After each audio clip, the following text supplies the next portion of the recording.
Hello, everyone.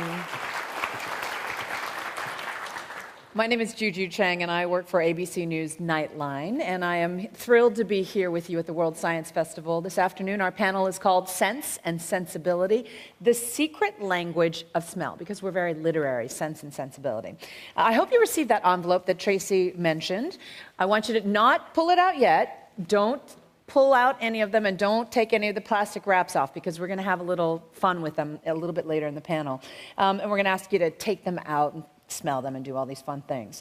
But for now, I want you to, because I know it's a long afternoon and because we have an hour and a half of fun for you, I want you to stand up, stretch your legs, and on the count of three, take in a big breath, because this is about smell, okay? 1, 2, 3. Exhale.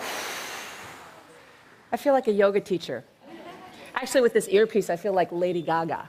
But what you might have smelled is perhaps your own perfume, perhaps your neighbor's perfume, perhaps your neighbor's pheromones. You never know.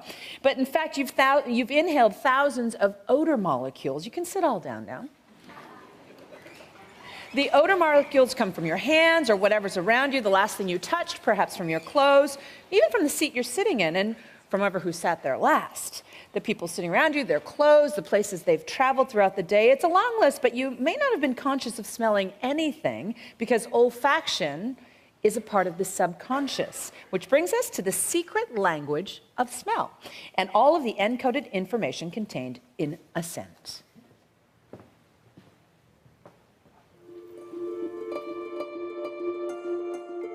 The most primal of our senses, the most evocative, the smell of fresh cut grass takes me back to my childhood in the summertime. I get a sense of overwhelming freedom and a total lack of responsibility. Smell is the only human sense that brings floating molecules from our environment into direct contact with our neurons. The smell of lemons makes me feel like a little girl again. My mother used to rinse my hair with lemon juice. Makes me feel very loved. And when those molecules hit, they light up our brain's centers of communication, memory, emotion. I cannot smell cigar smoke without thinking of my dad. Even though my dad hasn't smoked a cigar in about 30 years, it always makes me think of him. The images you're seeing are not abstract psychedelic art. They're the olfactory neurons of mice reacting to an odor. Our olfactory systems work in much the same way. I think for me, the smell of a wood-burning fire reminds me of coming home from school as the winter's approaching in England. My mother was toasting crumpets. It was fantastic. Tonight, we'll look at why our sense of smell provokes such powerful memories, and we'll explore these questions too. Can scent be used to diagnose disease? What does fear smell like? Do we respond to scents we're not even conscious of? Chemists, neuroscientists, even perfumers have startling new answers about the power of smell. It's a lot to cover in about an hour and a half, and it's a lot of fun, too. And so here to provide some of the answers are Dr. Leslie Vosshall. She's a neuroscientist at Rockefeller University who's leading the charge in studying olfaction's role in the brain and human behavior.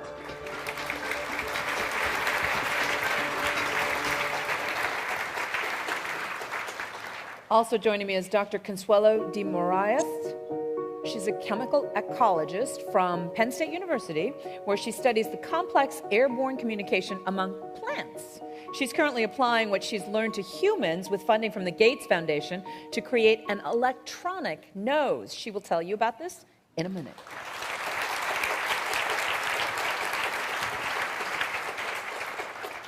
Next, we have a self-described professional provocateur. Sissel Tolis is a researcher and artist who works in the medium of smell. She's traveled the world amassing her own diary of smells. Her many projects include recreating the smells of Paris and Berlin.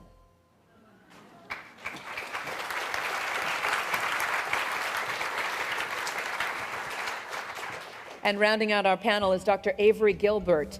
He's a sensory psychologist who's been called the Mark Twain, very literary, of the nasal passages. His projects include everything from the designing scents for kitty litter to creating technology to bring the sense of smell to the internet. He's the author of What the Nose Knows.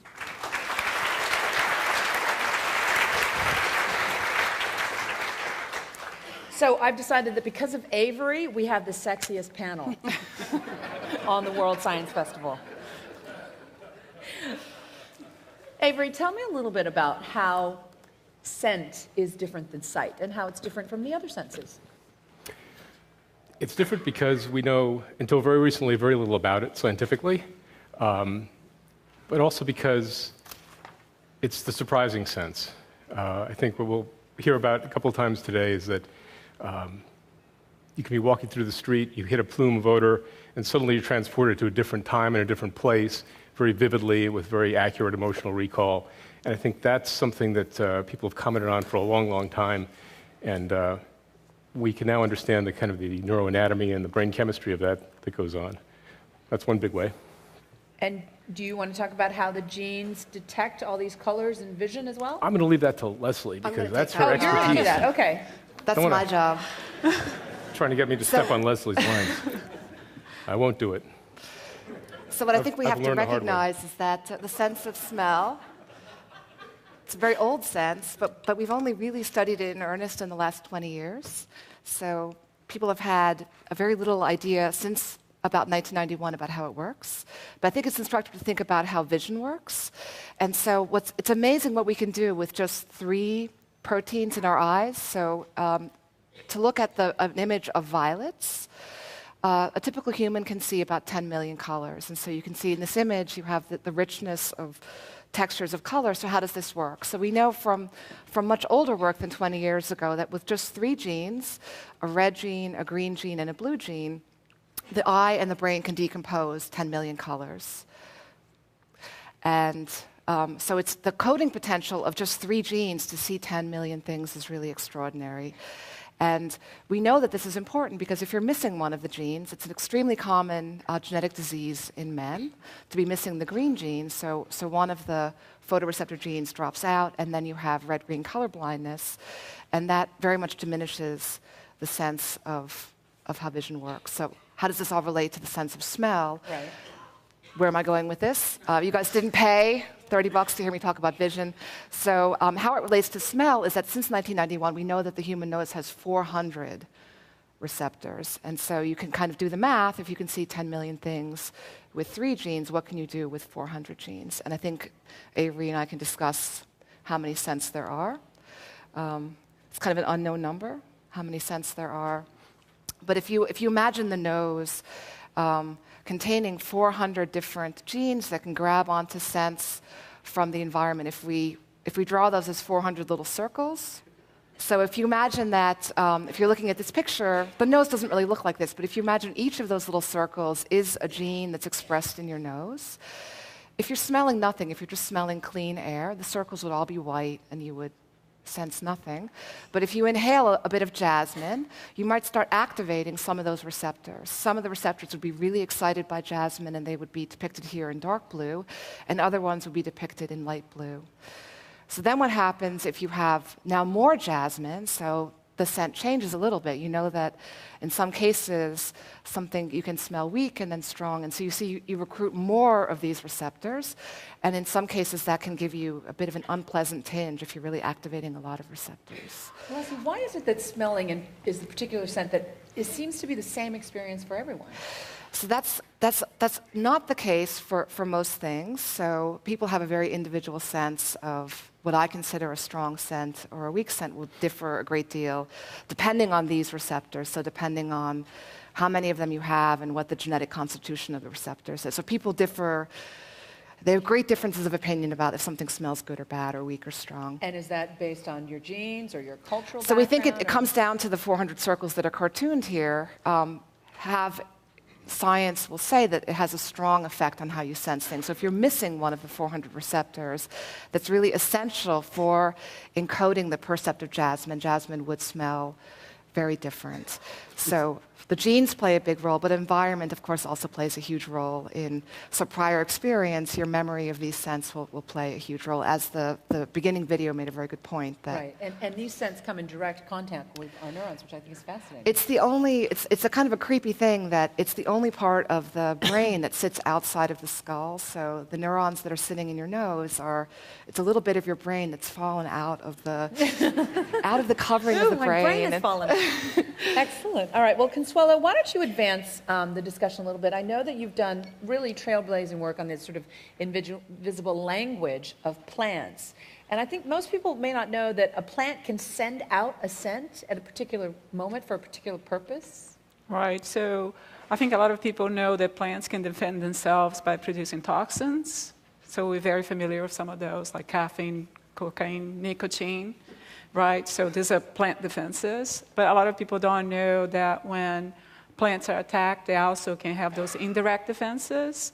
So what they do is if you can show the video a little bit, they will, when the caterpillars are feeding on the plants will induce, those caterpillars will induce the plants to produce those volatiles, and this is just a representation of the volatiles. Obviously, you don't see them, and they will send the scent that natural enemies can utilize to find their host or their prey. So these are parasitoid wasps. So they perceive the volatiles, and what they do, and you'll see here in a minute, they will inject the egg inside those caterpillars, and the egg will emerge. We eat the caterpillar from the inside out. And eventually, if you've seen the movie Aliens, very much that, right? They will come out as a new parasitoid. So it's a way to do biological control. And this volatiles information is very, very sophisticated. So if you have one caterpillar species feeding on a plant, they will produce a set of signals. If you have a different caterpillar species, you produce a different set of signals. And the wasp can find their host basically on what the plant's producing. So. That's fascinating. And so, Leslie, let me go back to you for a second, because I think we skipped over sort of how this all works. How is it that a nose detects scents and get to sort of, the idea of vanilla versus jasmine? So the magic of the sense of smell is that it's a chemical sense. You have to, if you ask someone to smell something, they'll typically close their eyes and you have to take a breath in, and so then you're bringing chemicals into your nose, and you have this big array of proteins that are able to bind to those smell molecules in different ways. And so you can imagine if you have 400 options, and each of them can bind to a combination of different scents, the coding potential, the number of different smells that you can encode with the system is huge, is vast, is sort of uncountable, which is really convenient because we don't know what scents we might encounter in the future. So the human nose is prepared for virtually any scent. And so if you get on a plane and travel to another part of the world, you don't have to learn to detect those things. You can encounter completely unfamiliar scents because you're endowed with this huge set of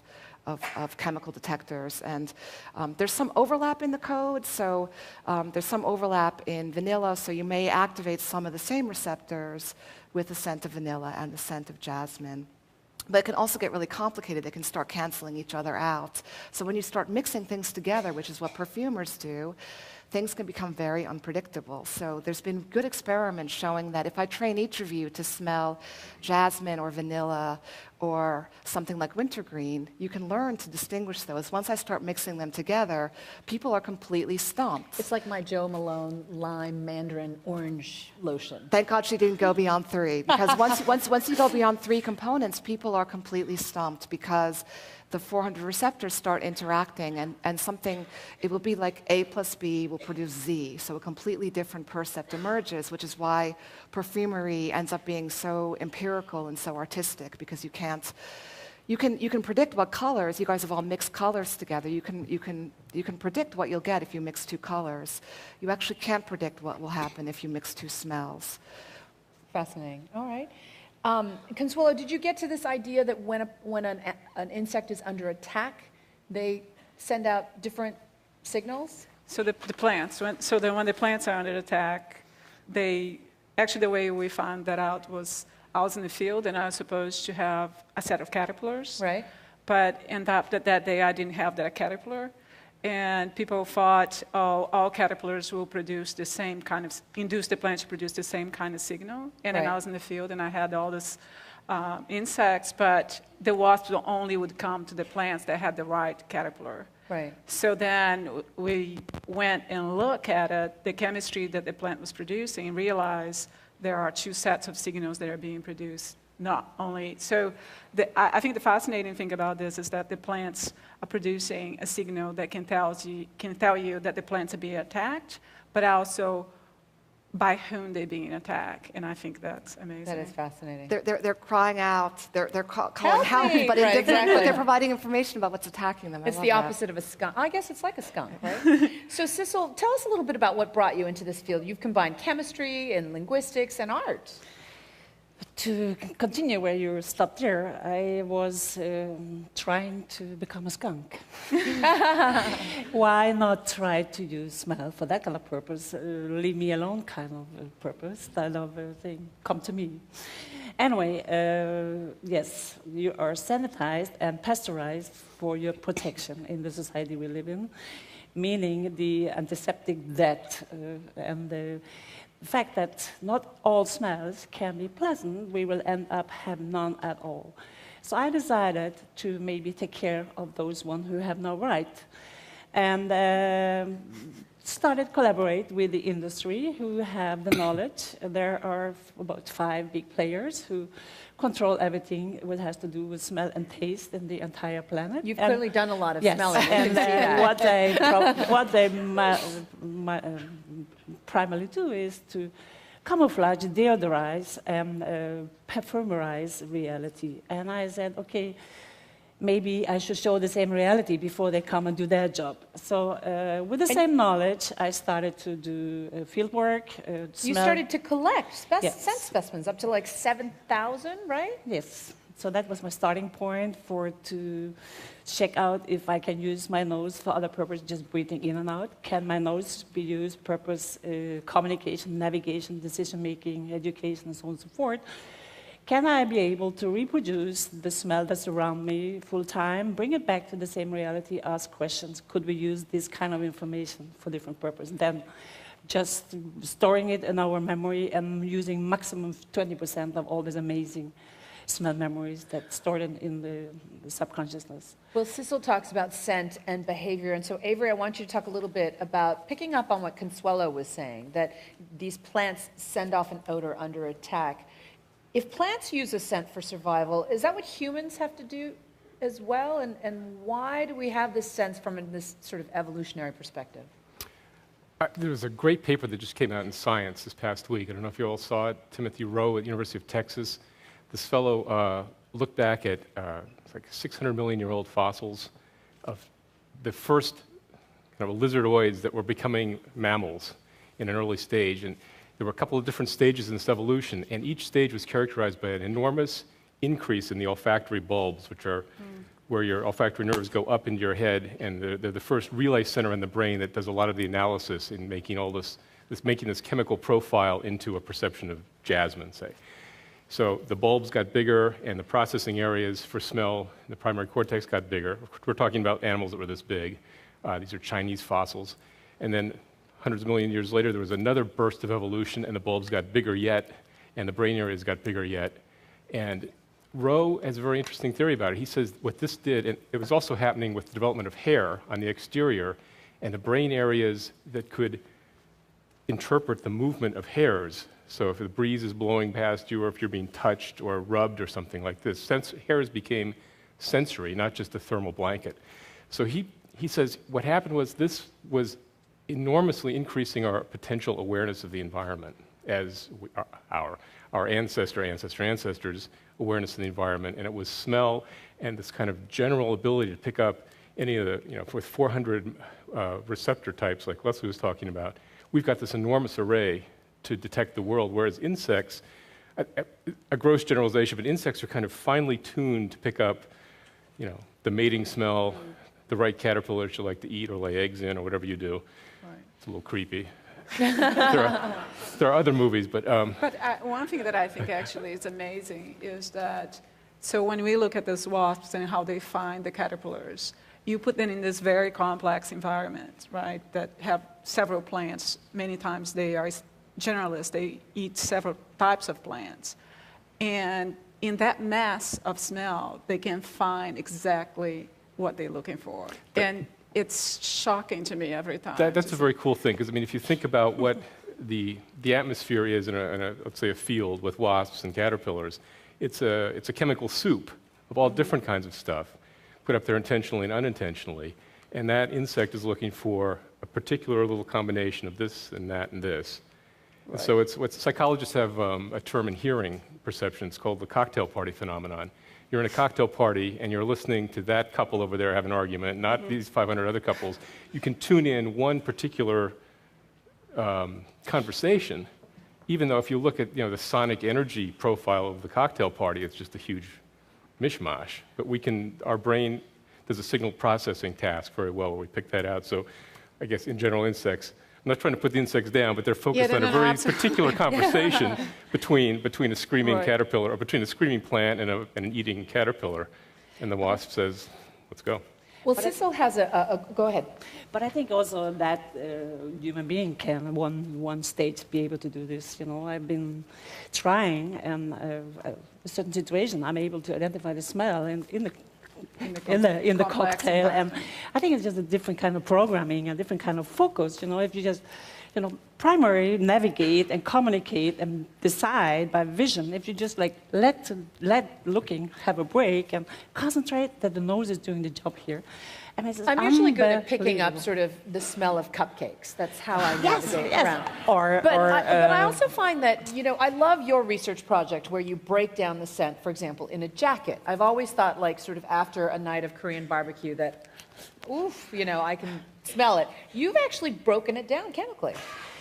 So I was invited to do a project in south of France. The south of France is famous for their natural smells and their amazing relation to perfumery and the like, and I wanted to kind of try to move this knowledge, or provoke that kind of knowledge of a kind. And the fact is, we communicate smell in our society to perfume ads. Marketing took over where science left.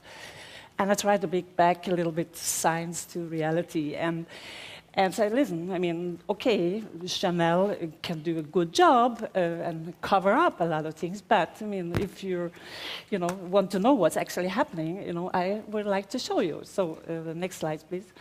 So I headspace the garments from Citizen of Montpellier, and these are just some of the smells I found in the garments. Of course, there are much more molecules than I'm able to identify, but I wanted to give a kind of feedback to the owners and say, listen, this is what you're carrying around. I can even smell you have a lover. This person had a lover using background Jill Sander. And she was suing Chanel and saying, listen, this is what happened. I thought I used your product because it should cover up that I don't have all this other smell. So again, it's like letting people have access to what's actually happening. You're carrying around smell molecules from the surrounding you live in, the people you're trafficking with, or whatever. That is just a reality. And none of these codes went back to the owners. I have them all. You've also picked up on the scent of fear. Yes. And tell us about that project. Yes, in 2006, I was commissioned by MIT to do a project about new technology and the senses. And I was curious, next slide, please. And I was curious,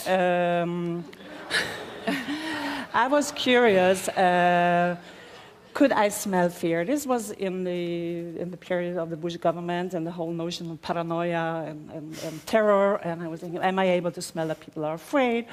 So I got access to a lot of phobic men that really was suffering from severe phobia towards others. And to make a long story short, I started collect their sweat at moments of a fear attack, and we had space. And of course, there are more molecules in the body that I'm able to reproduce in chemistry. But nevertheless, this is a reality, and being able to reproduce reality and project it a non-reality, next slide, please, So what was the make people dropout rate? understand. What was the dropout rate once you told the people in the research that you were going to smell the armpit of a man? No, they didn't know. So, of course, the men, they had only numbers, so it's all in Incognito. I was only interested in the sweat, and we did a lot of comparison of the sweat. So this is the China version. It's the Beijing Olympics. There were 31 guys lined up, and you only activate the smell by touching the wall, so you get the sweat like So the smell of fear is pasted and on your the walls. your reaction is immediately. You know, the next slide shows that you know it was all over, and this one was fascinating. I could smell armpit even downstairs. So how do you put the smell of fear on the walls? That's what I want to know. You literally roll it with the roller? No, this is reproduced as close as I could to the original, and then it's turned into the nanotechnology microencapsulation, which is a fantastic technology. I use the wall as a metaphor for the skin, so I bind the microencaps smell into a binder, paint the wall, and it's no image, you just touch the wall, and so wise it releases the smell, in this case, the different sweats. My 3-year-old has trouble pronouncing words, but he would say that's disgusting. But speaking of disgusting, you have a research project making cheese from human bacteria? Yes.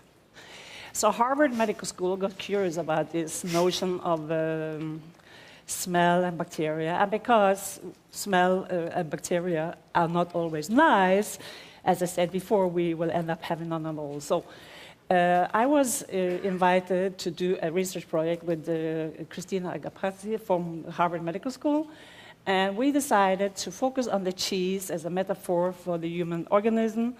And the fact is, the more smellier the cheese is, the better the cheese is. The more smellier the human body is, the more stinky it is or the bad it is. So we wanted to kind of see how can these two worlds meet and what can we learn from it and how can we train tolerance to one or the other by doing this experiment. So these are cheese, they're a bacteria from cheese, and we gave it to a lot of people to describe these smells. And here again you see the reference to human body and to body smells. Next slide. So yeah, this is the cheese, like inside the cheese you have the more bacteria, the better the cheese, the more smelly the cheese. Next slide, please. Yeah, I'm crazy, yes. So, so on behalf of a long process, we decided to collect bacteria from human body. So there are armpit, there are nose, there are shoes, there are, you name it, I see it. And we got some raw milk from Vermont, which is like dealing drugs in the US. And to get the raw milk into Harvard was not so easy. So we got more or less under the table. And we started to make cheese with the different synthetic biologists. And the next slide, please. So these are the different cheeses. And one of these cheeses was eaten by the owner, and it was a very interesting reaction, you know. As my 3-year-old would say, disgusting. Avery, no, help me out here. But what the point is really, by understanding like bacteria or bad smells, that they are just something negative, the whole discussion of hedonic, this is an attempt to bring to a step further to understand and getting access to what actually happened, how can you use that kind of material for different So I think, Leslie, the next time you have trouble getting somebody through a human subjects review committee for permission to do an experiment, just say, I'm an artist. Exactly. Back off, man. So Avery, help me out here. This is clearly, I mean, from an evolutionary perspective, bad odors really repulse us. Yeah. Yeah, people, this comes back to one issue, which is, are there naturally good or naturally bad odors, kind of universal disgust odors and so forth? To which my answer, I think, is that there are categories of odors that are bad in general. And, well, it's past the lunch hour, so I can talk about it. Urine odors, fecal odors, odors of disgust and of decay, for example, are things that most people find bad most of the time, whereas categories like floral, woody, grassy, herbaceous odors, fruity odors are generally regarded as nice. There's always exceptions. A narcissus flower, to me, smells like the inside of brand new tennis balls, and I don't like it. And there's exceptions the other way, where negative odors come to take on a very positive meaning, like French cheeses, for example. You know, I can blindfold you and have you smell something, and you, depending on what I tell you, you can believe it's either a fine French cheese or a full baby diaper. Oh, interesting. And it's kind of a toss-up. So it's all in your mind? Context does matter. But Right. so I think there are those general things, and there are these very specific cultural exceptions where, like natto, which is a fermented soybean. And, I had it for dinner the other night. oh, yeah. I love it, but it smells gross. I bought some once and I could not choke it down. It smelled, it's soybeans that get fermented into this sticky, gooey mass. So I bought some at an Asian market, brought it home in the car. It was in the wintertime. I picked it up and the box was warm because it was so biologically active. Can I tell you, I can only eat it when my nice Jewish husband is not home because he really objects to the odor of it. He really objects to it. So, yeah. But give us a sense. There's a lot of myths about scent. One of them, for example, happened to me when I was in London last week, and I was buying some room freshener, and the salesman said, "Here, let me cleanse your nose palate," and made me smell coffee. That's a myth, evidently. This one drives me up a wall. It's the most ludicrous. The coffee bean thing, yeah. You get it in every fragrance counter in the world. As far as I can tell, it started back in the late 90s at a trade show, a perfume trade show, and putting a pile of beans that you come to this after sampling different colognes and perfumes, and this would clear your nose. Why? I mean, the typical Arabica medium roast coffee bean has over 800 different volatile molecules in it. So why that would particularly clear your nose is beyond me. There's a brand new paper where somebody looked at the effect of coffee beans and also fresh squeezed lemon as a way of kind of clearing one's senses between sensory judgment episodes, and there was no effect at all. In fact, nobody's ever shown that palate cleansers are real. I mean, Right. the French enjoy them in the restaurants. You can have the sherbet in between courses, but the effect on sensory judgments is unmeasurable. So What about this idea that if you're blind, like the Helen Keller effect, if you're blind, you have a stronger sense of smell? this one I get all the time. As soon as you tell somebody you work in fragrance, they tell you. You know that Helen Keller could really, really, really smell good. And it's like, who is her PR people? I know she's been. I think she died in '64, but this message goes on resoundingly. You're shattering a legend. Another legend you're about to shatter is Proust. He is known to have discovered odor memory. Yeah, he gets credit for two things. One is for being the first literary description of odor memory. Usually I set it up without the red X, but if he's given credit for describing it first, and for also being the first kind of scientific explanation of this, which is bogus in two different ways. People have been describing that snap-on, sudden, instantaneous flood of memory linked to smell for hundreds of years before. There are French antecedents. Edgar Allan Poe drew attention to the special connection of smell and memory back in the 18-teens. Oliver Wendell Holmes did it in 1851. 1858, we had Nathaniel Hawthorne in the House of Seven Gables talking about it. It's a very well-known thing. It was very much an idea in the air, so to speak, when Proust was writing his novel, Remembrance of Things Past, which was published in 1913, at least the first volume of this, if you want to start reading it. It's like 18 volumes. Just to continue the intellectual takedown, we had a photo of Freud up, and you were going to claim that he made some false accusations about scent as well? That he claims that we don't pay attention to scents as adults. Freud had a very negative view. Now I'm going to get into trouble because New York has more Freudian psychoanalysts per square kilometer than any other. So, not with the vegetables yet. I see tomatoes coming out. Freud's idea was that that healthy, normal neurotics, as they grow up, dispense with the sense of smell. That only children, primitive people, and women are really into smell. And in his view, it became something dispensed with later, and that he thinks we have a poor sense of smell compared to animals. This turns out not to be true, first of all, because we are as sensitive in pure concentration terms of picking up smells as most other primates, and even as dogs, even when it comes to drug-type odors. And secondly, something I talked about in my book, when you look at Freud's own personal medical history, the guy had a major influenza. You can lose your sense of smell from having a severe flu. He had a severe flu in his 30s, which was so bad it left him with a heart arrhythmia. He had cancer of the jaw. He had migraine headaches that his friend Fleece tried to cure with injections of cocaine into his nasal passages. Oh, my goodness. Fleece also removed some of the lower turbinate bones from his nose. He had repeated nasal surgery. He smokes 20 cigars a day. he was a medical nightmare. By his early 30s, Freud was probably not smelling a thing, but he told everybody else, he assumed everybody else couldn't either. The amazing thing is that there's a Freudian term for that, and it's projection. Right, exactly. So,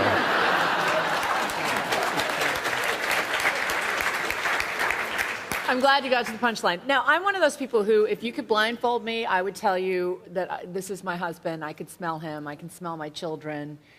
But you're saying that smells can actually identify people. yeah, I'm very into body odor these days. Nice. That's a good first line at a cocktail party. Yeah, that'll clear your way to the hors d'oeuvre table very Exactly. easily.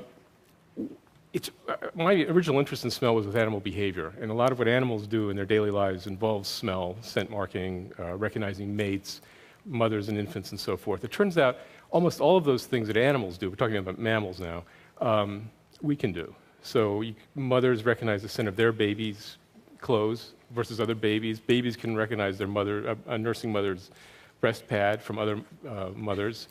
Men and women attract each other. We can tell by body smell if somebody's sexually mature. We can tell from women if they're cycling. Apparently, we can tell from smell if strippers are ovulating. Right.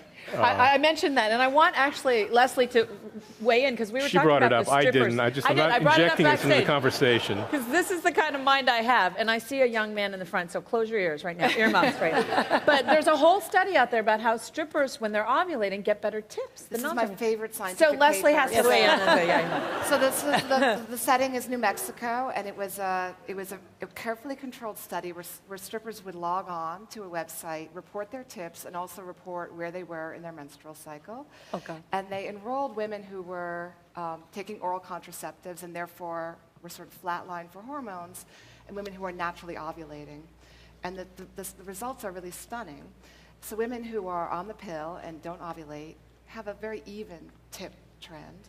Those who are ovulating shoot up to a huge peak of profitability when they're ovulating, suggesting that they're much more attractive to their customers when they're ovulating, also suggesting that sort of subliminally the customers can tell. Or perhaps they project more sexuality themselves when they're ovulating in attempt. We've been thinking about how to reproduce this, but it gets into sort of ethical issues. How do you enroll? The ideal thing is to enroll non-strippers and look at hundreds of people. Could you imagine being the these research things. assistant on that one? Tell us about pheromones, though, Avery, because we all talk about, oh, he's got good pheromones, oh, he's attractive. Here's where Avery and I will start choking each other. This will be a takedown.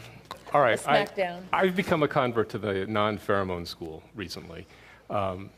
Again, having said that, I think humans are able to make all these discriminations about who's related to them, the sex, age, health, even the emotional state of people. There's a lot of new work on that. You can tell from a person's sweat whether you can tell the anxious people versus people who are just sweating on a dance floor or on an exercise machine. So I think all that information is there. I think we are... Really? Sweat smells different if you're working out than if you're on a dance floor? Yeah, Yes. yeah. Athletic sweat is one thing, but if you're... athletics, so dance floor, gym, workout, that smells one way. If you've been stressed and they take Oh, got it. then that smells different. So the emotional state of the sweater, so to speak, makes a difference. All that we're communicating, I suspect that at a very at the edge of consciousness, we're aware of it and can make use of that information. Do we call it a pheromone? And here, a recent book came out, Dick Doty, who's in the field, a book called The Great Pheromone Myth. He makes no bones about where he's going with this.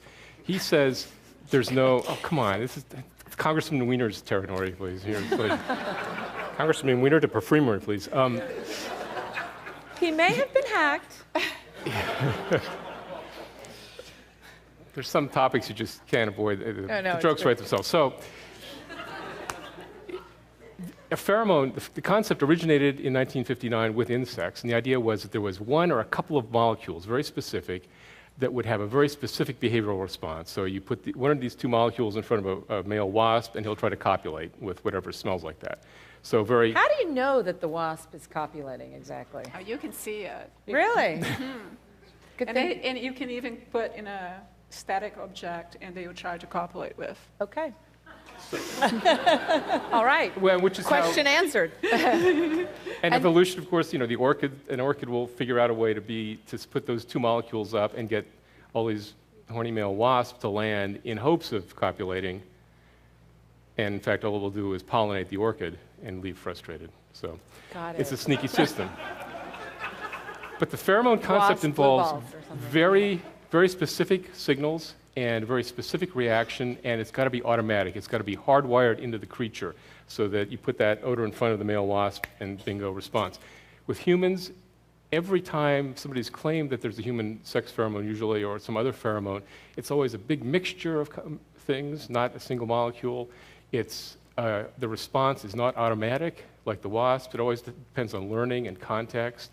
And I think at this point, the pheromone concept scientifically just doesn't do any more work, and we ought to give it up. Leslie? Well, I think if you're going to be very semantic about it and require that you can paint human sweat onto a lamppost and have someone be sexually aroused, then that doesn't work because humans are more complex than insects. However, hey, wait a minute, that's I think my line. It meets many of the substances in that man's armpit meet many of the criteria of pheromones. So it's produced by a member of one species and it influences the biology of another member of the same species. So you scrape that stuff off of his armpit. There's really good science suggesting if it affects mood in women. It can, so it's affecting mood and hormone Nobody's status. ever been able to point to a single molecule. Only Not because, even 3 or 4 only because molecules. it's a bit of a fringe field. So we have, I think there aren't enough people working on the chemistry of dissecting what's in the sweat. You look so, over so 50 the absence of the data doesn't mean it doesn't exist, I would argue. No, but just every time there's a human experiment like that, they say, well, it's kind of like a pheromone, except we have to stretch the definition a little this way. And then somebody else has an experiment where it almost fits the definition, we have to stretch it that way. So now you've got a kind of Sanzabel pants version of a theory that fits everything and nothing. So, but I buy it. I mean, I believe what he's sweating can have those effects. I believe in this. I believe in strippers. And I also believe. It's not a pheromone.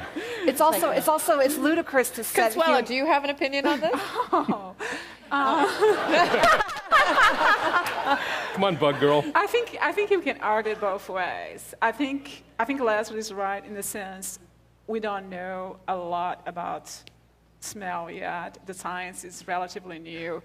And yes, nobody has been able to point out that, pheromones, like the two molecules, not the pheromones are our two molecules, it can be a complex, a little bit depending on the insect.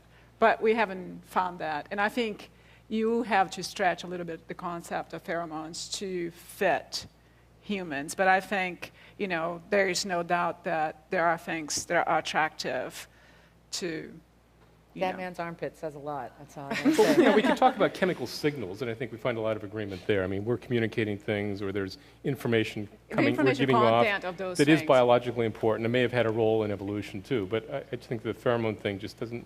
You know what it reminds me of? Back in the from 1800s to 1920s, people used to talk about instinct in animal behavior. There was an instinct for mothering, there was an instinct for fleeing from predators, instinct for this, instinct for that. If you do a Google Ngram search of the word instinct, it goes up like this to 1920 and then plunges. Because in the 1920s, people just said, either there's 500,000 different instincts, or we've stretched this concept beyond any utility at all. And I think we've peaked with pheromone, and we're going to see it fall off. I think the research is going to keep going. We're going to find out great new stuff about Disco Boy here, but I think that as a concept, it's done. But I think one thing that we're going to become much better is to understand the information content of smell, which we don't know, right? So, for the stuff that we're doing with disease, for example, because we think about few compounds, but the body's releasing 500 molecules, 600 molecules. That, like Leslie said.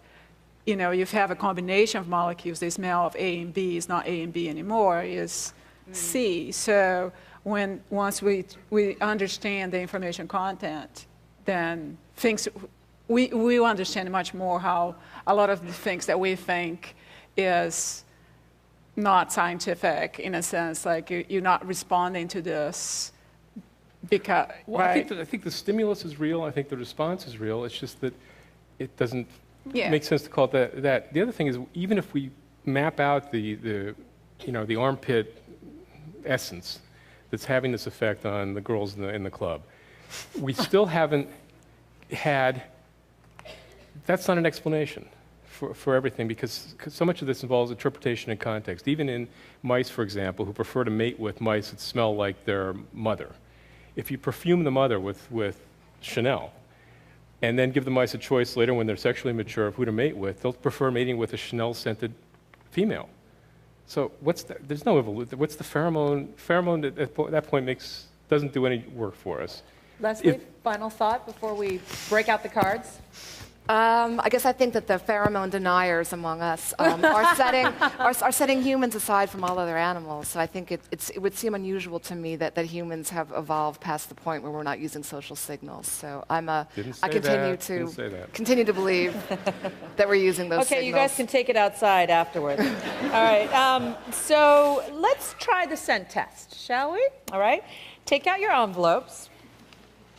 And we've got a couple of doozies for you. That man's armpit has nothing to do with it, though. Number one is so gross it has to be wrapped in plastic. There's a reason why number one is wrapped in plastic. I'll let you decide for yourself. Take it out of the plastic. Save the plastic, though, because you're going to put it in. There's a little removal tab right here that'll help you lower left. This is horrible. Are people starting to cough? Go ahead, smell.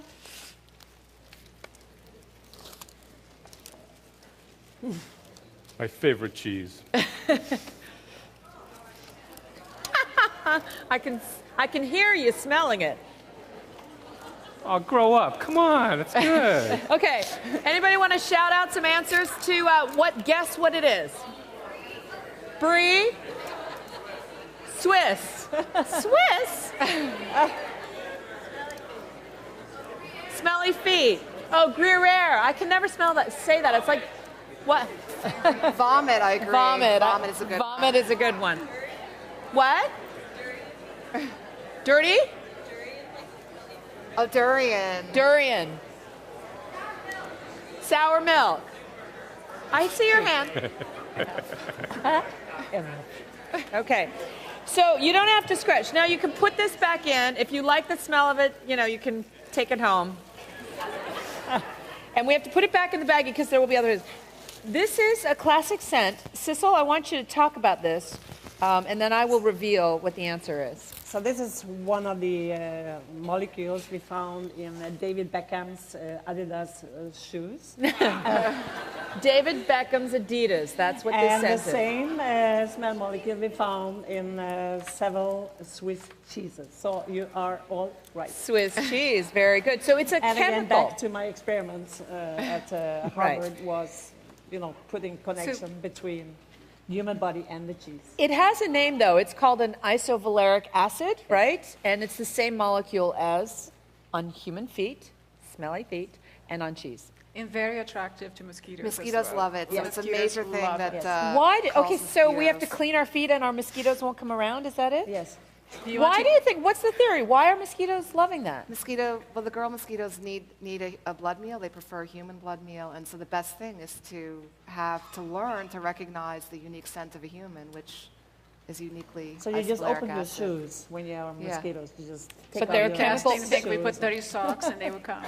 Dirty socks, We're they'll fighting come? over Avery's dirty Yeah, socks. getting his socks Can't wait at afterwards, the end. They were backstage fighting over Avery's socks. Yes. That may be why he was so riled up when he came out here. Okay, let's try card number 2, shall we?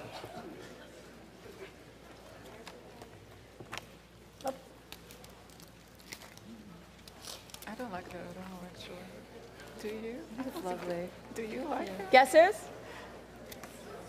I don't think it smells like that. At least the ones I. What? Licorice. I don't think it smells Cani- like Cassis? Anise. Anise. Bouillon, like instant. Fennel. I got a fennel. I got another fennel. What? that. I don't eat those. Me neither. But I know the smell. Celery. And a lot of people, when they're sick, they drink it. It's supposed to kind of... Antibiotic properties. Yeah, you. I'm a vegetarian. Dill. Dill. I got a dill. Very interesting. Good. Okay, so what this is the smell of chicken soup. Kind of. Chicken soup. What do you think, Avery? I think a lot of the Instant chicken soup. people are picking up on the culinary spices. Someone said anise, and it's that those are in And dill. in thyme and dill. Yeah, so it's a common essential oil in culinary spices. So talk about memory triggers and things like chicken soup. I don't know. Your grandma's. Did anybody go back in time with this one? One hand. Oh. One hand. Uncle Fester in the back three, there. four. Okay. It's tough. Sometimes we get the specific emotional recalls, and other times not. I don't want to overplay that. It's an emotional sense, but I don't think it's entirely an emotional sense. Some people claim that smell is all about emotion all the time, and it's also about cognition. Every time that you're trying to locate a smell, if you're trying to decide if it's too strong or too weak, the cologne you're putting on, if you're smelling a shampoo in the CVS aisle and wondering if your spouse will like it, or if it smells like an anti-dandruff shampoo or more like a fancy body wash that'll attract the other sex. Those are all cognitive things you're doing. Those are all thinking process kind of things. Memory, comparison, analysis. And so I think it's easy to overdo the emotion. Plus, there's an entire industry devoted to making fragrances that appeal to people at large. Right. And if we try to appeal to one private emotional scenario, you're not going to capture much of the market. Well, I have a friend who's an environmentalist, and she says clean, the scent of clean is no scent because it shouldn't smell like lemon or pine, which are our artificial scents anyways. All right, let's pull out card number 3, shall we?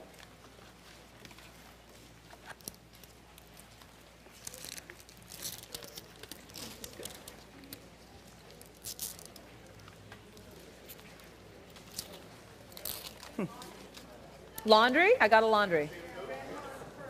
Grandma's perfume. Bamboo? Shampoo. Men's deodorant. Fabric softener. How many people smell absolutely nothing? How many people? This is a scent that not everyone can smell. Who smells nothing? Really? Interesting. Scent invisible. Don't worry, smell it's it. perfectly normal. So Leslie, tell us, this is the scent of musk.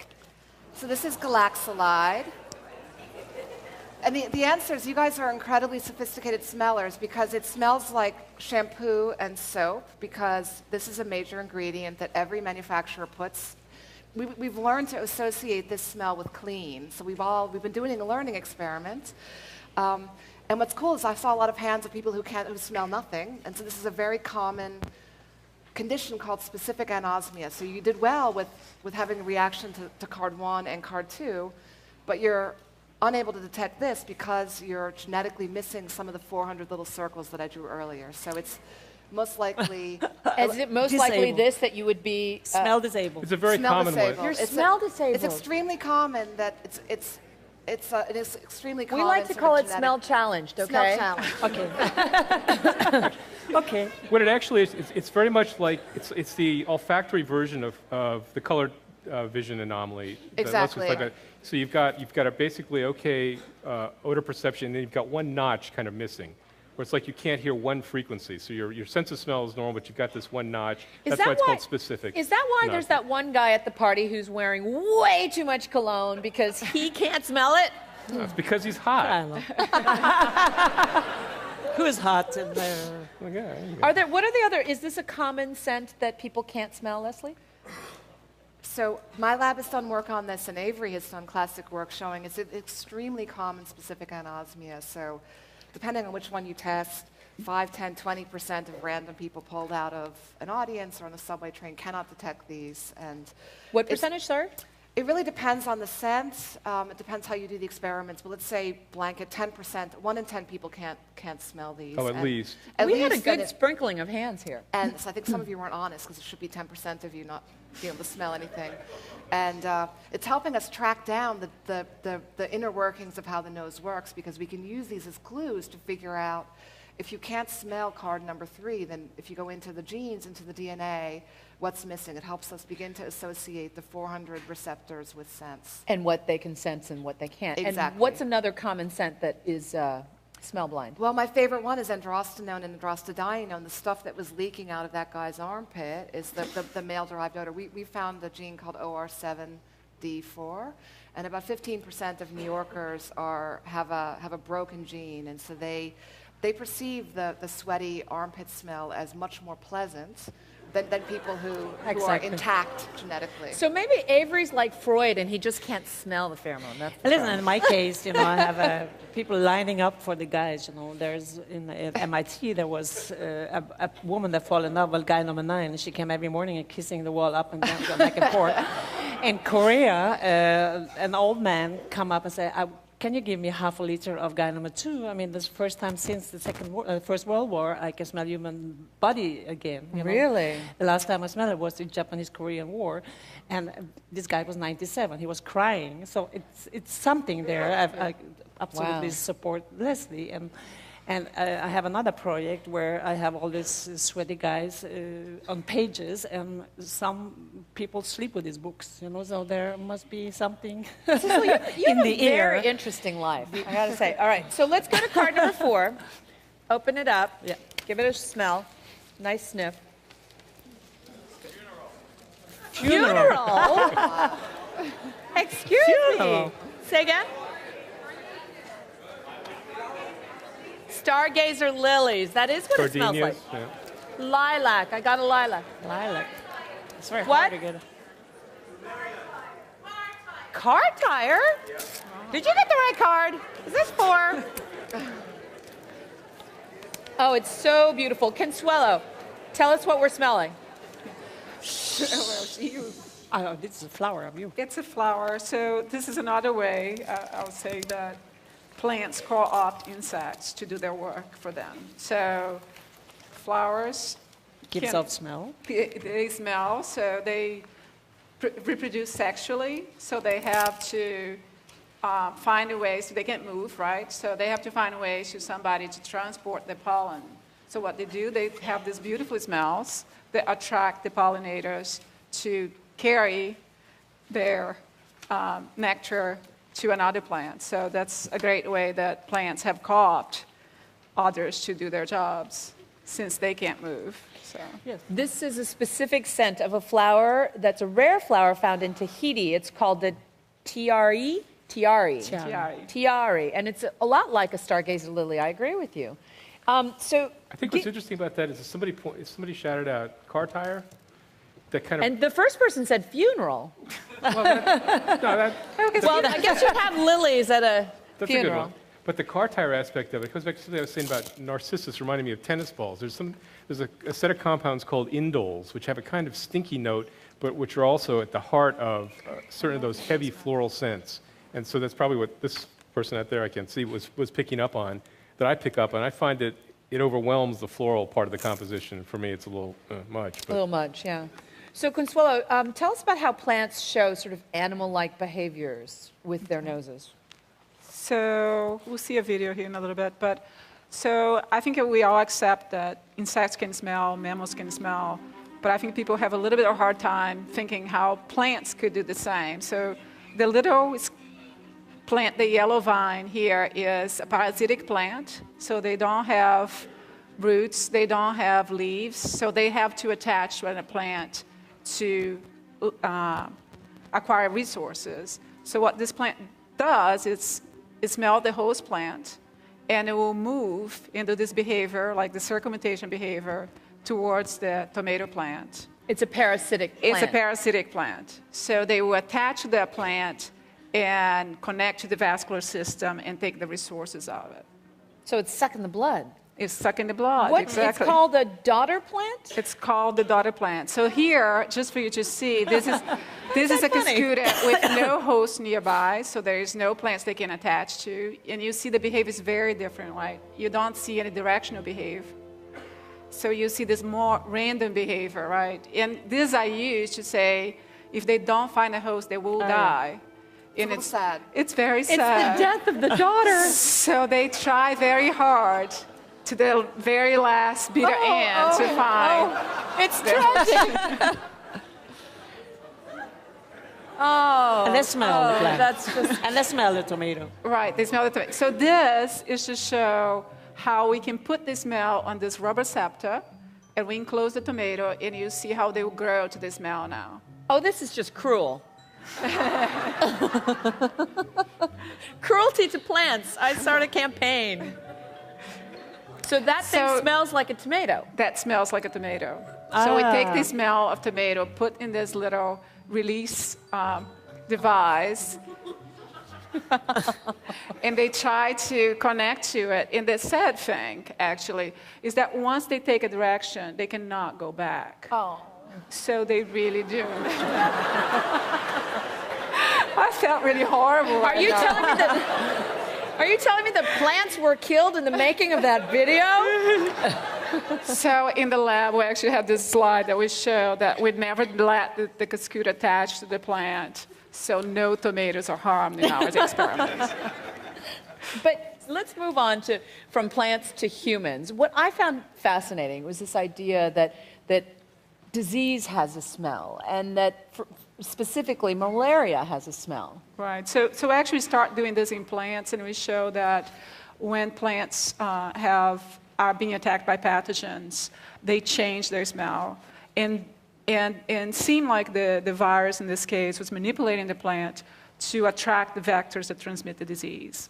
So we show that in plants, and we went to look at malaria, and we found that we're doing this in mice system, and we found that the malaria is changing the odors of the mice. So you can look at a healthy mouse and an infected mouse, and we can see the differences. But even more than that, what we see is that when the transmissible stage of the malaria is present, they produce a different smell that attracts the mosquitoes that transmit malaria. Interesting. And yet there are also early stages of cancer that can be detected by smell?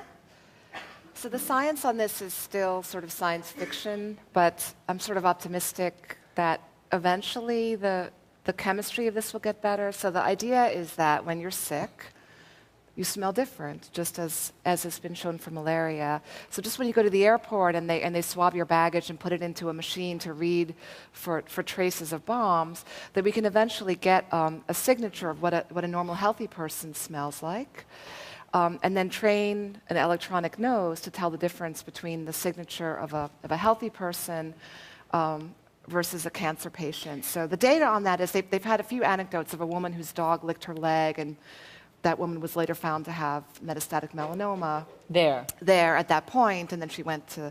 There's been a replication that's a little bit better. So there's been a study with 6 dogs sniffing the urine of subjects who either were normal or suffering from bladder cancer.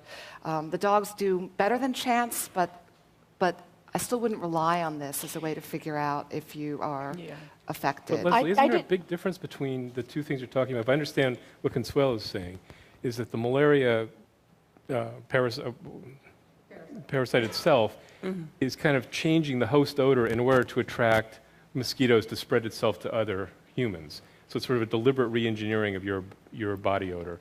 Whereas cancer is not communicable, presumably. No, so I think any it's just change in smell wouldn't it's just the idea that the scents that a human produces are very dependent on internal state. So if you eat a huge garlic sandwich, you will give off a garlicky scent. So if you're suffering, it used to be used in the last century for diagnosis. So certain diabetic diseases, you give off scents that are perceptible, and so people used to sniff the patients and have a good idea of that they were suffering from this or that metabolic disorder. Because whatever the metabolism is doing to sort of change your body chemistry. Exactly. So I think one thing that we're going to have to understand, and like Leslie said, I think the science will have to progress way more than it is right now, is that maybe you can go back and see what your body is producing and understand what's happening to your body. So let's say if you have liver disease, you might produce some kind of scent. So it's not necessarily a manipulation thing, it's just how the change on those the changes that are being caused by the disease are affecting the way you transpire. Well, I know there are cases. Can I just interject? I did a story years ago for Good Morning America about a dog who would repeatedly wake his owner every time he was having a cardiac event. And they believed that the dog was smelling something. And at least that's what, all the experts at the time were saying. And then, of course, the dog got cancer, and the man was able to save the dog's life. But repeatedly, the dog would wake the owner in the middle of the night. The wife would call 911, and the man would be having an episode. So whether or not that's true is an anecdotal case, but it was fascinating at the time. I think dogs obviously they're very sensory animals. They have very acute senses of smell, but I don't think it's a practical solution for medical diagnosis. I think that the dog experiments. Let's just put lab coats on them and the dog experiments tell you that there's something going on, that they're above chance able to distinguish different people and distinguish a given person when they're ill or healthy, but the point is to figure out what's a legitimate biomarker of a particular disease, and then just as the TSA has figured out a way to build machines to get a signature of an explosive, build a machine to get a signature of a particular disease state, and that would be useful because the machine doesn't get cancer. The machine are they looking at a chemical signature when they're looking at an explosive? Yes. Absolutely. Yeah. So one thing I was going to say about this is that there's this very complex set of signals that you're sending, right? So you're producing a lot of odors that are not necessarily related to the disease. So one issue is how to find the patterns in the specific biomarkers that you can use to do that. So how you find that pattern? So there's statistical ways to look through the mess, right? So like I said, when we collect volatiles from a mouse, we're getting 180 compounds, right? So I'm looking at 180 compounds every day, 24 hours a day. That's very complex, but then you use ways to do statistical analysis to see what's different about a healthy and an infected individual. And then from that, what is reliable. And that is the challenge, how to get to that, to get what Leslie's saying, to get to the biomarkers.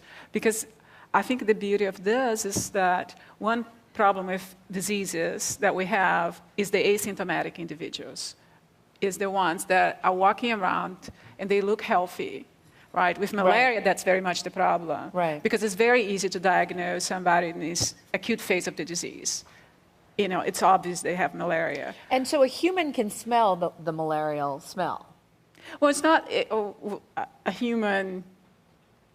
No, I wouldn't say. A chemist. A chemist could smell. A chemist with a very good machine can smell the. But not like oh my God, you have malaria. No. Yeah. So Leslie, let me make sure I get this right, because you got me really excited now.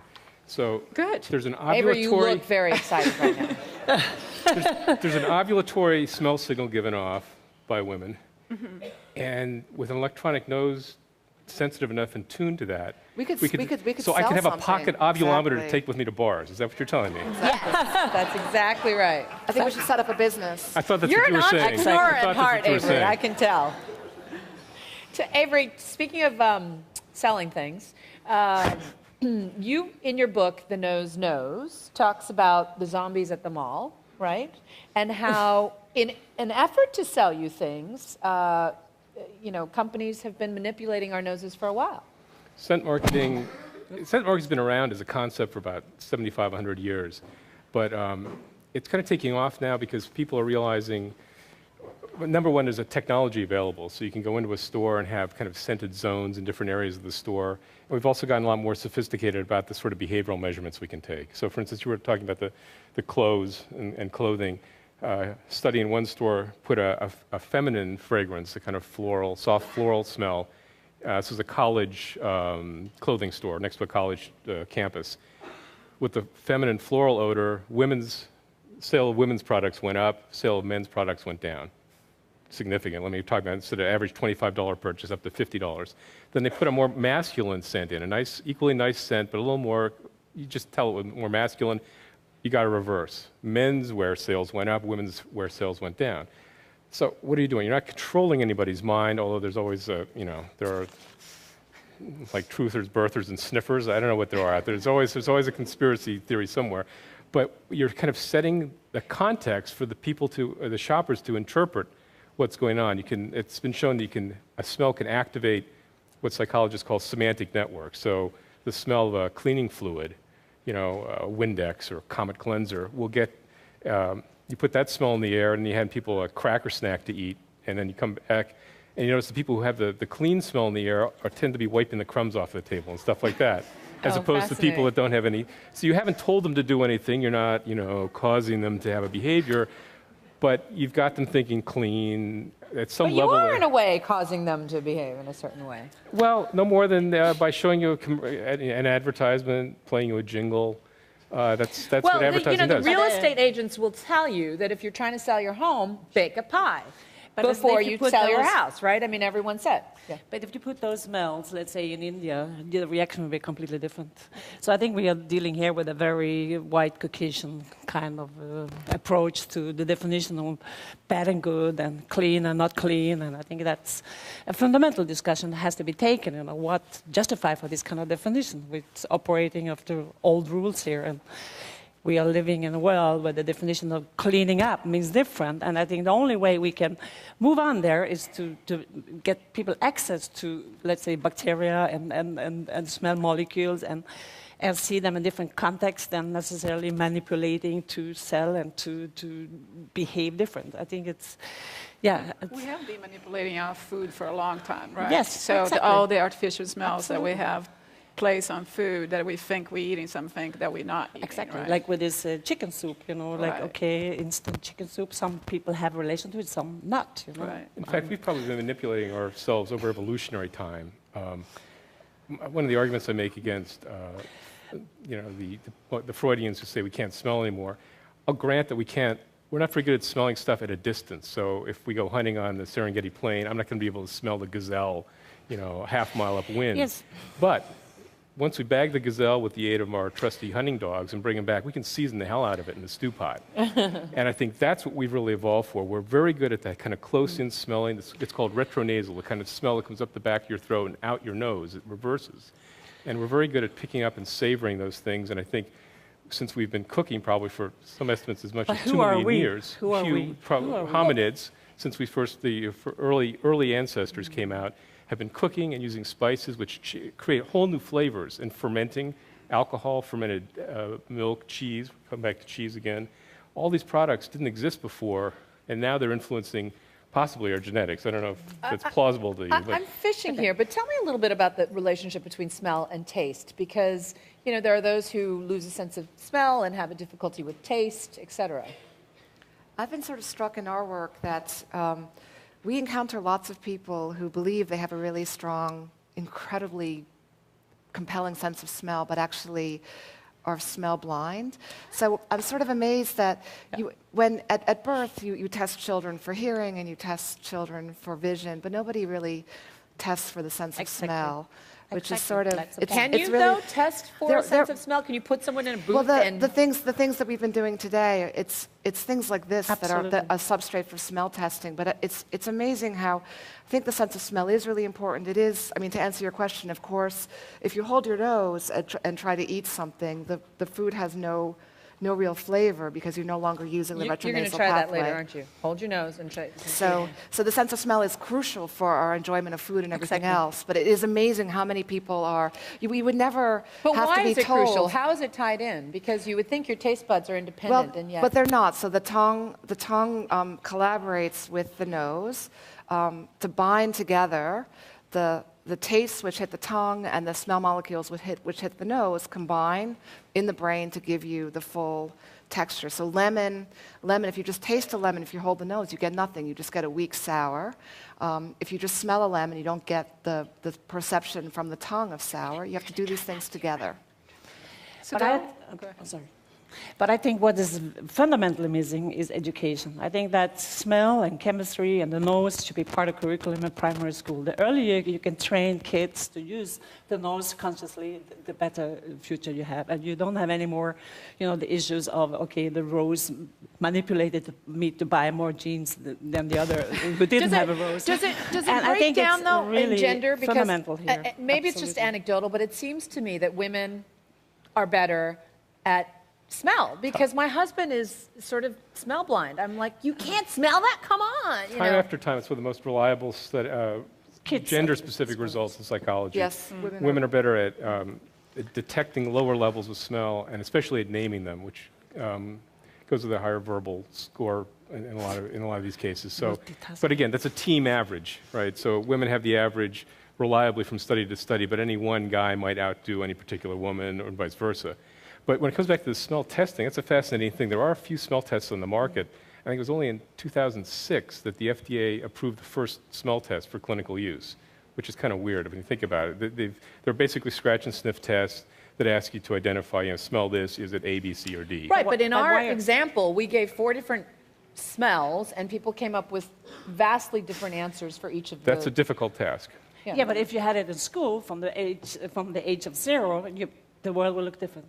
I'm sorry. If you had ABC 1, 2, 3, and molecule 1, 2, 3, or whatever you call it, absolutely, you have a different kind of humanity on the planet Earth. I'm sorry.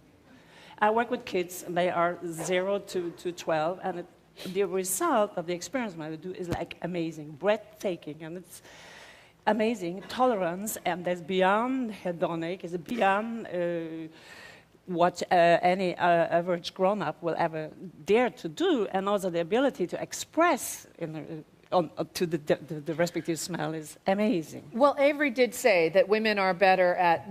Do we know why women are better at identifying? I think there's 2 things. There's, aside from using words to describe a scent, just sensitivity biologically, as Avery said, is a little higher in women. So describing a scent, I mean, Sissel, I know this is another hot topic for you, because in your view, culturally, there are far more words to describe colors than there are scents. Yes, and having access to amazing knowledge through the industry, I'm able, or others with me, able to reproduce reality endlessly. So was also try to make systems out of smell, also try to evoke speaking about smell. I think that's essential here in judgment and decision-making towards certain smells. Like, so far, we communicate smell, it's bad or good, and the rest are metaphors. We can render up to 10,000 smells, and we communicate in 2 words. We have done certain research with the anthropology linguists and found fantastic, terminologies for the purpose to communicate direct smells in a certain context.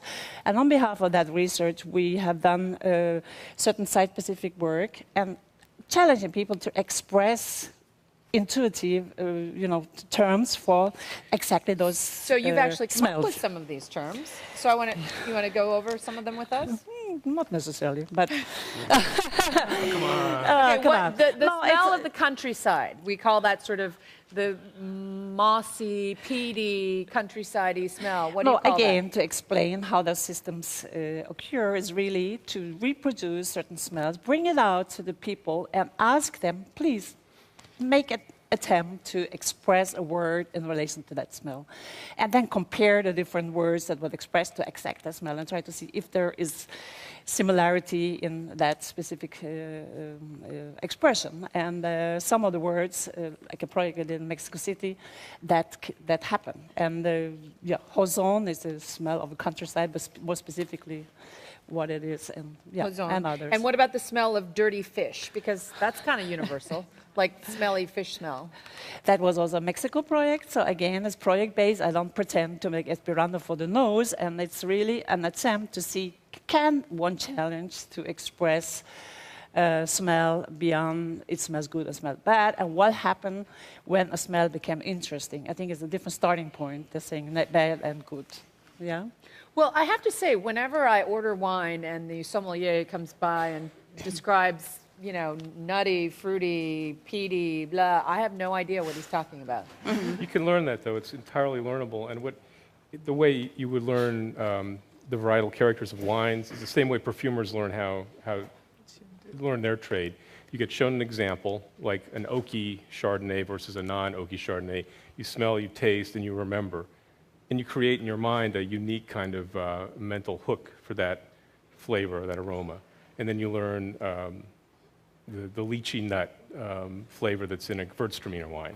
So you smell, you taste, you learn it, and then you've got that. And so one by one you add it up, and then you can do these amazing feats of saying, oh, well, this is a Bordeaux, and it's well aged, and then you can guess where it's from and that But kind of my thing. sense is, I don't know if you guys agree with me, that the words really are inadequate. So if you read the descriptions of wines, once you read 10 descriptions, you've sort of exhausted all the words. But you can parse the wines into a very large number. I mean, the wines are all distinct. And you mentioned the number 10,000, which there's a great passage in your book, Avery, about the myth of.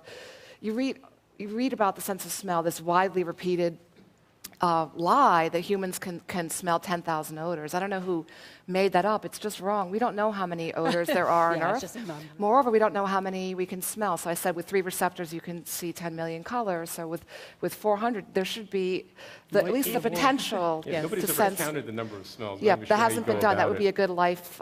We can take all of you guys. We can go around and try to start cataloging smells. But it will It's an exceed 10,000. exponential number, obviously. You know, I detected a smile across your face, Avery, when Leslie admitted that she'd read your book.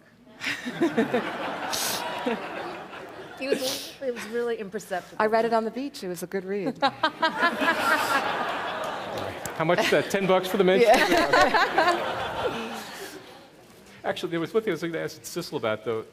The whole idea that you can kind of make progress by refining the vocabulary. It comes back to what you were talking about, too, Leslie.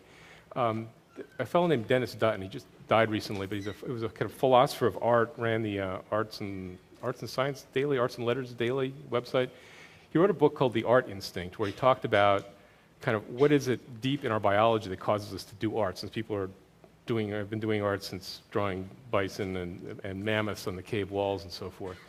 And he talks about olfactory art and whether it's even possible, and he denied that it was possible. I thought it was interesting. He says, not that we dismiss smell, or that we don't like it, or, because obviously we spend a lot of money to smell good. It's not that it's a lower sense. We're very good at it, and it's very cognitive. This all warmed my heart. But he said it was because we don't have a way to arrange smells in an organized fashion, like we can arrange sounds in musical sequences, like colors. pitch. Just yesterday, I was at the museum with my children. We have warm colors. We have And you've got a rainbow, you've got a dark, sequence. light. But we don't have a way of, there's no arrangement for smells. And he said that's the limit, that's the big stumbling block. That without that, you can't create the things in art that you have, like rhyme, rhythm, narrative, and so forth. And that's where it's going to. But all this can't, I think has to be changed in a different way. And I think we have to try with what we have to our disposal, and that means we have newborn human beings that maybe can approach the nose from a different perspective than we ourselves did. And I believe I've done it with my daughter. I see another human being that I am myself, and I absolutely believe that is possible. How would you characterize, Avery, the different scents, though? I mean, we kind of did 4 of them here. We have a floral, we have a, floral fragrant, we have a sharp pungent, we have, how would you... People have been trying to do this for hundreds of years. In fact, the first organized system to organize smell was Linnaeus, who also did the organizing system for biology and the species and genus. His system was a little goofy. He was sort of an aromatherapist of the 18th century. He was looking for a way to find, all medicines in his time were botanical, or botanically derived, and he figured that the more effective medications would be the smellier plants, and that the type of plant, if a plant smelled spicy, it would be good for perking you up and good for depression and so forth. So based on that, he made an arrangement of smells and used it as kind of a drug hunter's botanical guide. So it was useless it wasn't a general theory of smell. In perfumery today, we have these maps and hierarchies. You kind of do genealogies of perfumes. From Jiki came this one, when came this one, and today we have Calvin Klein and so forth. You can make the genealogy of perfumes. Let Absolutely. me ask you a question. In perfumes, how much of that scent is chemical and how much of it is derived from the rare Tahitian plant that we smell? First of all, everything's a chemical. How much of it is a synthetic, how much of it is essential oil can vary. It's a matter of cost, by and large. Essential oils being more expensive? Expensive, rare, and subject to variations on and weather. And do they correlate to price? So if I'm paying more for my Chanel No. 5, is there more of an essential oil? You pay for what you get in perfume, yeah. You do? Yeah. But mostly you pay for the bottle, not what is inside. Right. it's a lot of bad message and bad bottles, and I try to maybe put some, focus on the content of the bottle and playfully understand what smell can do by challenging kids to speak about and maybe be the future's criticers of perfumes and the like, and with a completely different intention. I think it's necessary. Now, Consuelo talks about the importance of smell for plants, but Leslie, talk a little bit about the importance of smell for animals. It's crucial. So animals, there's a lot of animals that are nocturnal, and so they're using their eyes is not very useful for finding food. So for nocturnal animals, obviously, like moths that mate, they need to have a sense of smell for the male moth to find the female moth for mating. Animals like our beloved rats and mice that live in New York are guided almost entirely by their sense of smell. And so they're very good at this. With the moths, not only they use the smell to find mates, but actually to decide where to lay their eggs. Where to lay their eggs. Right, so if you have... And how does a moth smell? They're through the antenna. Yeah, right. I love the answers to the questions that I've been asking you today. It occurs to me, I actually did another story for 2020 about dogs that were trained to smell out cash, for drug runners and whatever, and they would go and kind of like a bomb detecting, and then they would sit. And how do they train the dog-sniffing dogs to do that? Dogs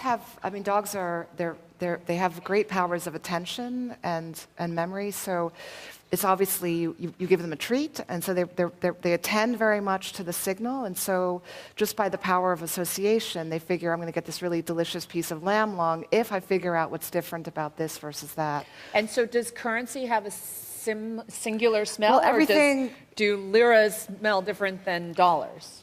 Everything smells. I mean, everything has a smell. Everything in this room has a smell, and so certainly the dog can learn the specific pattern that differs between money versus some other stimulus. We are closing in about 3 minutes left on the panel, so I want to just give everybody a last licks, as they say in baseball. And why don't we start? Consuelo, we'll start with you. Oh wow, I think for me, the thing that amaze me every time is the information content that smell can give you. It's just, every time we explore a system, we found something that we didn't expect. And it's, I think smell is, I'm biased obviously, but I think smell is really directing a lot of the ecology in the systems, in plants, in humans, in animals. So I think it's just a world out there to be explored. And so smell is packed with data. That's a good closing thought. Okay, Sissel? Yeah, there's a whole world to smell, a whole world to educate. And I don't think it's a question of its stench or not. I think it's a question of thinking. It's a question of thinking. Thinking. So it's not whether it's a stench or a good smell or bad smell. Nothing stinks. Okay, good. Avery? I'm really looking forward to the next few years of research on brain imaging and how when people are experiencing smells and thinking about them. I think we're on the verge of learning a lot about how we process odor information, and my hunch is that we're going to learn things that will enable us to play with the sense of smell and make it a lot more. We'll have technologies that will involve us a lot more in smell. If it's smell-o-vision or whatever, it's going to be something we can manipulate and actively manipulate more than we've been able to. And how will smell come out on the internet? Were you working on that? Who's working on that? Yeah. So how does that happen?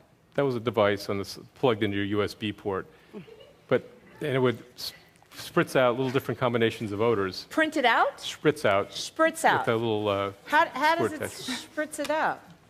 You take a little plate with electronics on top, and little wells, each containing a different odor, and you can activate any one or a number of them in combinations and put an odor out. That was the idea back then. Is there a prototype for this? There was, and it worked, and it was great, and the company went bust because it was a kind of dot-com thing, unfortunately. That's too bad. I can't tell you how many cooking segments I've done where it smells so good, and I say, I wish you could smell this at home. If only we had smell-o-vision. Leslie, closing thoughts. So it's the science of smell is really only, it's a couple of decades young, like modern molecular biology of smell. And it used to be that you were viewed as a complete freak if you worked on smell, but it's heartening to see that the interest in this science is increasing, and it's reaching through to the study of malaria, to human health. So it's kind of an exciting time to be in science and doing science of smell. And it's an exciting time to be here at the World Science Festival. Thank you all so much for sitting so patiently through all this, for their fabulous insights.